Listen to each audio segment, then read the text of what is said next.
உங்களோடு கலந்து கொள்வதை பெரும் மகிழ்ச்சி அடைகிறேன்.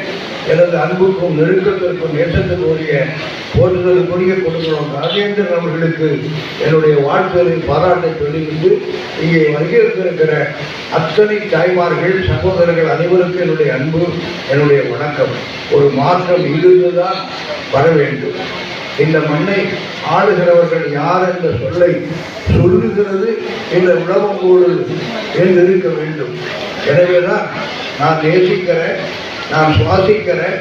தமிழை தமிழாட்சி தந்த நம்முடைய தொல்காப்பியத்தை தந்த அந்த தொல்காப்பியர் முதல் பதமன்னார் வரை இல்லை அகக்கோட்டாசன் என்று எல்லோரும் பிறந்த இந்த தமிழ் மண்ணிலே இங்கு நடக்கிற இந்த விழா தமிழகத்தினுடைய ஆட்சி அதிகாரத்தினுடைய ஒரு மாற்றத்தின் சாட்சியாக அமைய வேண்டும் என்பதுதான் என்னுடைய வேண்டுதல். காமராஜ் ஆட்சி நிரந்தரமாக இருக்க வேண்டும். காரணம், காமராஜர் தான் ஆட்சிக்கு இலக்கணம். காமராஜரை போல இவர் ஆளுகிறார் என்று சொல்ல எவரும் இல்லை. ஒருவேளை வாங்கிய காசுக்கு வஞ்சகரம் இல்லாமல் சிலர் சொல்லலாம் காமராஜ் ஆட்சி நடக்கிறது என்று.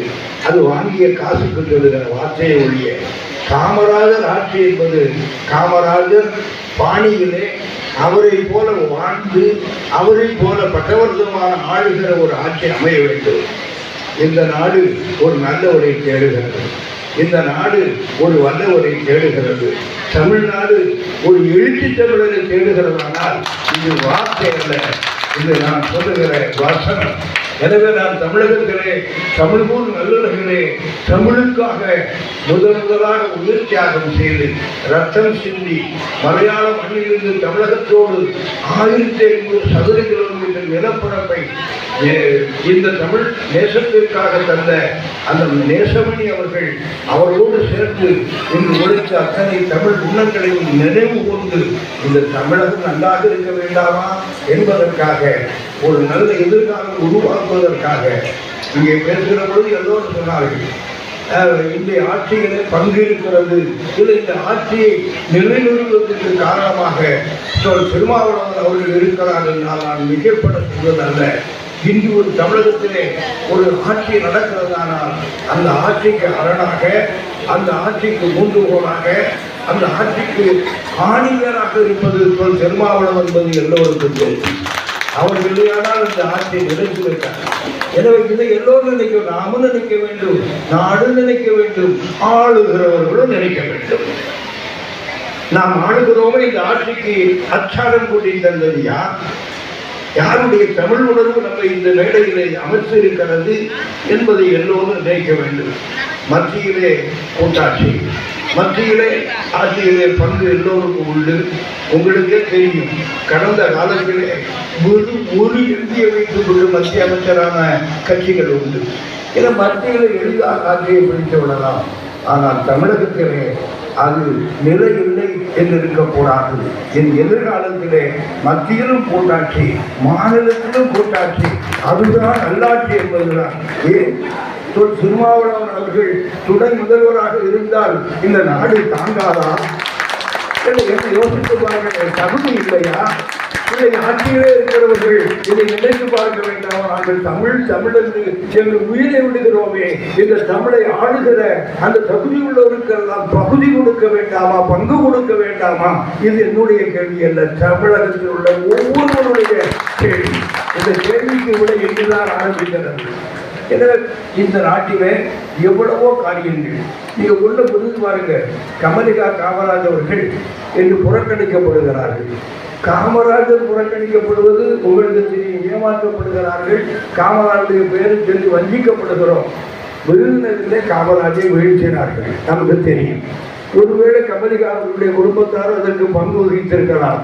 ஆனால் அவர்களை நாகர்கோவிலே நிறுத்தி ஒரு அரசாங்கமே இங்கே முகாமிட்டு முதல்வர் முதல் அனைவரும் போராடிய பின்னால் வெற்றி காண வைத்த மண் இந்த மண், குமரி மண். இது காமராஜருடைய மண். எனவே இங்கே ஒரு நல்லாட்சி வர வேண்டும் என்ற எண்ணம் இயல்பிலே உண்டு. நீங்கள் ஒன்றை நினைத்து பாருங்கள். எங்கிருந்தோ வந்தவர்கள் எல்லாம் இந்த விளம்புடைய 3 ஆண்டுகள் சட்டமன்ற உறுப்பினராக ஒரு அம்மா இருந்தார்களே, அவர்கள் எப்படி வந்தார்கள்? இல்லை அவர்களுடைய திறமையா, இல்லை இல்லை, இந்த மண் காமராஜருடைய மண். எனவே காமராஜருடைய கட்சியை சேர்ந்து கொண்டு நிறுத்தி விட்டதனால் அவர்களை வெற்றி பெற செய்தது இந்த மண். எனவே இனி அப்படி அல்ல, காமராஜருக்குத்தான் எங்கள் வாக்கு என்று விளம்பம்போடு சொல்லுகிற காலம் இருக்கிறது. விளம்பம்போடு இங்கு ஒரு மாற்றம் வரும். காமராஜ் அவர்களை நான் கேட்கிறேன், நீங்கள் விடுதலை சிறுத்தை கட்சியிலே சேருங்கள், அதன் சார்பாக இங்கே டிக்கெட் வாங்குங்கள், உங்களை சட்டமன்றத்திற்கு அனுப்புகிற திருப்பி சொல்லுங்கள். உங்களை எல்லாம் காமராஜ் என்று ஒரு பெருந்தகை வாழ்ந்தார்.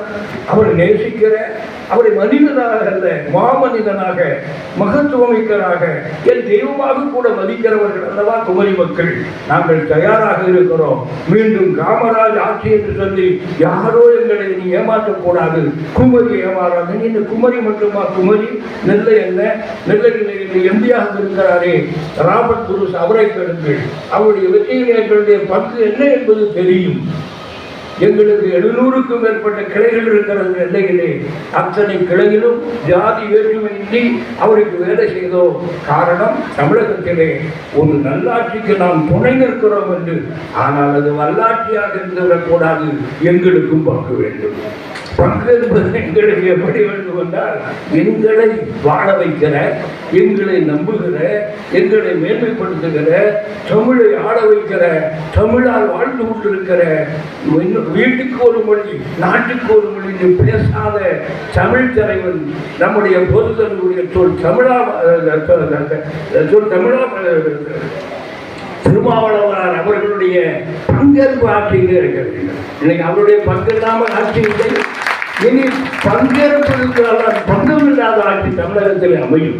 2026 நீங்கள் ஒன்றை புரிந்து கொள்ள, நாங்கள் சாதாரண சாமானியர்கள் அல்ல, நாங்கள் வழிபோக்கர்கள் அல்ல. இந்த மண் எப்படி இருக்க வேண்டும் என்று நிர்ணயிக்கிறவர்கள். நாங்கள் கேரள அரசோடு போராடி வெற்றி பெற்றுத்தான் இந்த மண்ணை மீட்டெடுத்தோம். இந்த மண்ணை உங்களோடு சேர்த்தோம். இந்த நீங்களும் நாமும் ஒரு தமிழ்நாடு இந்த எல்லைக்குள் இருக்கிறோம். ஆனால் அதற்கு காரணம் எங்களுடைய முன்னோர்கள். இங்கே வள்ளுவர் சிலைக்கு 100 ஆண்டு விழா நடந்தது. அந்த 25வது ஆண்டு விழா கொண்டாடினார்கள். குமரியிலிருந்து ஒருவர் போற்றப்படவில்லை, அழைக்கப்படவில்லை. கோமாளிகளெல்லாம் வந்து இங்கே காதியை கட்டி கொண்டிருந்தார்கள். இந்த மண்ணிலே ஆன்மீகம் பிறந்த மண்ணிலே, தமிழால் மதமுடன் தெரிந்த மண்ணிலே, சமத்துவம் சகோதரத்து அத்தனையும் கற்றுக்கொண்ட வைகுண்டம் இந்த பிறந்த மண்ணிலே, மாஸ்டர் நேசமணி வாழ்ந்த மண்ணிலே எங்களை அழைக்கவில்லை. எந்த அரசு இது? எங்களுக்கு பங்கு கேட்கவில்லை. எங்களுடைய மரியாதை கேட்கப்பட வேண்டும். நீங்கள் கர்நாடக வலயத்திலே திருவள்ளுவர் எத்தனை ஆண்டு சாக்குக்குள்ளே மூடி வைத்திருந்தார்கள், திறக்க அனுமதிக்கவில்லை. ஆனால் தமிழகத்துக்குள்ளே நாங்கள் சேர்ந்த காரணத்தினால்தான் திருவள்ளுவர் வாழ்வில் நிமிர்ந்திருக்கிற மண்ணை நாங்கள் மீட்டு தமிழகத்திற்கு சேர்ந்ததனால்தான் இந்த 25 ஆண்டு கொண்டாடப்படுகிறது. எங்களை மதிக்கவில்லை. நாங்கள் மதிக்காதவர்களை நாங்கள் தூக்கி சுமவதற்கு அவசியமில்லை. காரணம், கேரளத்தோடு போராடினோம். அதுபோல ஒரு கேபினட்டே இங்கே நின்ற பிறகு பெருந்தலைவர் காமராஜரை வெற்றி பெற வைத்த மண் இந்த மண். இந்த மண்ணிலிருந்து மாற்றம் பிறக்கட்டும்.